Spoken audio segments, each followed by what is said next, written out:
నేను వాళ్ళు మారడం కోసమే చూస్తున్నాను. మారాల్సింది వాళ్ళు కాదు కావేరి, నువ్వు. ఆ రోజు పెట్టింది కూడా దొంగ కేసే కదా. చదువుకున్న దానివే కదా, కొంచెం కూడా ఆలోచించవా? అసలు ఆ రోజు అర్ధరాత్రి గుళ్ళో ఎందుకున్నారని వాళ్ళని అడిగావా? అవన్నీ నువ్వు క్రియేట్ చేసినవే కదా, ఇంకా అడగడం ఎందుకు? సరేలే, అలాగే అనుకో. పద, అక్కడ వాళ్ళంతా వెయిట్ చేస్తున్నారు. పెళ్లి చూపులకి నాకు నచ్చని వాళ్ళతో వెళ్లాల్సొస్తుంది. కాని అమ్మ కోసం ఇదంతా భరిస్తున్నాను. లేకపోతే నీ మొహం చూడ్డం కూడా నాకిష్టం లేదు. సరేలే, పద.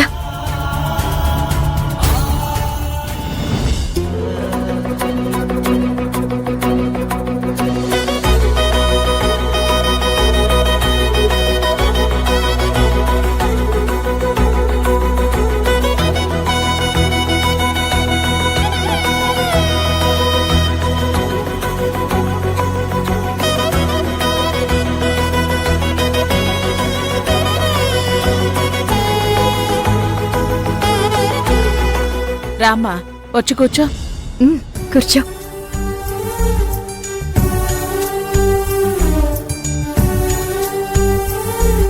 అనయ్య, అమ్మాయి చాలా బాగుంది. అవునమ్మా, అమ్మాయి బాగుంటుంది. ఎందుకంటే తను భువనేశ్వరి కూతురు. అంతేకాదు, కావేరి ట్రైనింగ్ ఇచ్చిన అమ్మాయి కూడా. అందుకే సాంప్రదాయబద్ధంగా ఉంటుంది.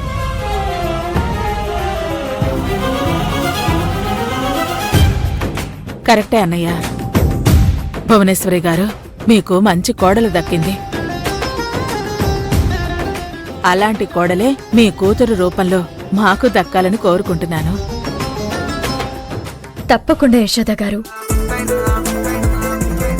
మా అంకిత మీకు నచ్చినట్టే కదింకా? భువనేశ్వరి గారు, మా చెల్లెలు 2 రోజులు ఇక్కడే ఉంటుందిట. మీ ఇంటి పద్ధతులవి స్వయంగా చూసి తెలుసుకుంటుందట. తప్పకుండా నారాయణమూర్తి గారు.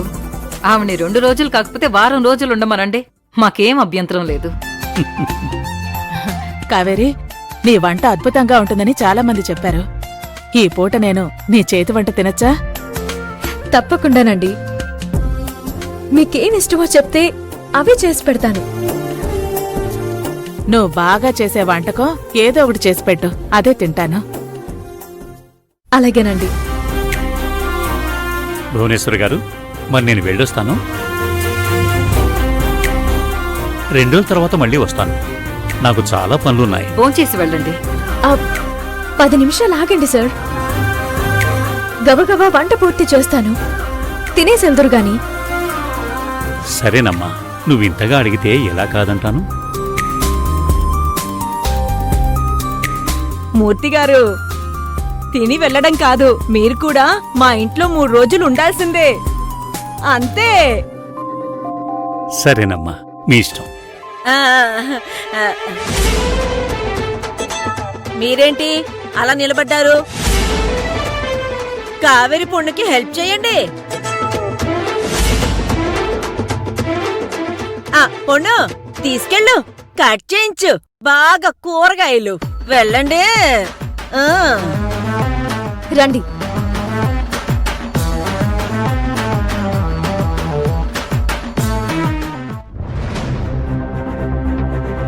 కాకి, టైం దొరికింది కదా అని మా వాళ్ళని హింస పెడుతున్నావు కదా. నాకు అవకాశం వస్తుంది, అప్పుడు చెప్తా నీ పని.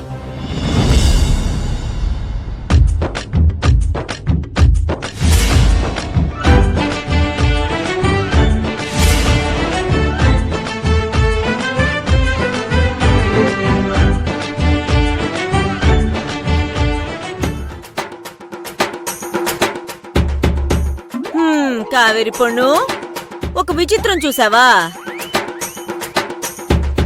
ఇక్కడ ఉల్లిపాయల బదులు వంకాయలు ఏడుస్తున్నాయి. కాకి, నువ్వు చేసిందేం బాలేదు. టైం వచ్చినప్పుడు నిన్ను గుర్తు పెట్టుకుంటాను. నీకింకెప్పటికీ టైం రాదు. మంచి వాళ్ళు నేర్పిస్తే ఆ ఉసిరి ఎప్పటికైనా తగులుతుంది.